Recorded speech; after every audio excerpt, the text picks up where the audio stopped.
Kisah Nabi Ibrahim alaihi salam yang mencari keberadaan Tuhan.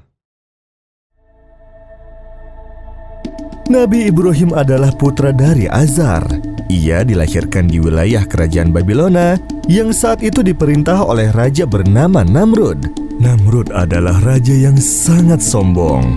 Raja Namrud juga dikenali sangat kejam kepada siapa saja yang berani menentang kekuasaan dan perintahnya. Pada suatu malam, Namrud bermimpi melihat seorang anak laki-laki yang memasuki kamarnya dan mengambil mahkotanya. Keesokan harinya, ia memanggil peramal yang sangat terkenal untuk mengartikan mimpinya tersebut. Peramal itu mengartikan bahwa anak yang hadir di dalam mimpinya tersebut kelak suatu saat akan meruntuhkan kerajaannya. Namrud pun marah mendengar hal itu dan memerintahkan prajuritnya agar membunuh setiap bayi laki-laki yang dilahirkan. Azar yang istrinya saat itu sedang mengandung begitu khawatir akan keselamatan bayinya. Ia khawatir bahwa bayi yang ada di dalam perut istrinya tersebut adalah seorang bayi laki-laki yang selama ini ia dambakan. Dan untuk menyelamatkannya, Azar mengajak istrinya bersembunyi di dalam sebuah gua yang jauh dari keramaian. Di gua itulah kemudian bayi tersebut dilahirkan dan bayi itu diberi nama Ibrahim. Agar tidak diketahui oleh orang lain, Azar dan istrinya dengan terpaksa meninggalkan Ibrahim yang masih bayi itu di dalam gua dan sesekali datang untuk melihat keadaannya. Hal itu terus dia lakukan hingga Ibrahim tumbuh menjadi anak kecil yang sehat dan kuat atas izin Allah Subhanahu wa Ta'ala. Bayi Ibrahim dapat hidup dan tumbuh di dalam gua karena pertolongan yang diberikan oleh Allah Subhanahu wa Ta'ala. Ibrahim dapat menghisap ibu jari tangannya sendiri dan keluarlah air susu yang sangat baik. Itulah mukjizat pertama yang diberikan Allah Subhanahu wa Ta'ala kepada Nabi Ibrahim. Hidupnya yang cukup lama di dalam gua tentu membuat Ibrahim kecil sangat terbatas pengetahuannya tentang alam sekitar. Ketika beranjak remaja, Nabi Ibrahim akhirnya keluar dari dalam gua. Betapa terkejutnya ia melihat pemandangan alam yang begitu luas dan indah.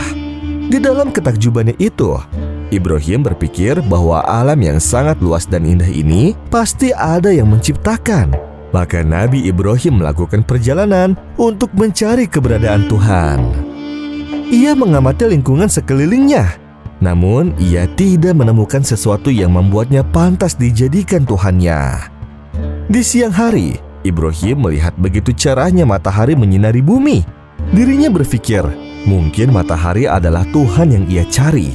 Tetapi ketika senja datang dan matahari tenggelam di ufuk, gugurlah keyakinannya akan matahari sebagai Tuhan. Ketika malam hari datang dan bintang di langit bersinar yang membuat suasana malam menjadi lebih indah dan terang, Nabi Ibrahim pun mulai berpikir, apakah ini Tuhan yang aku cari? Ditatapnya bintang-bintang itu dengan penuh rasa bangga. Tetapi ternyata ketika malam mulai berganti pagi kembali, bintang-bintang itu pun menghilang satu persatu. Dengan pandangan kecewa, Nabi Ibrahim melihat satu persatu bintang-bintang itu menghilang dari langit dan ia berkata, "Aku tidak menyukai Tuhan yang bisa menghilang dan tenggelam."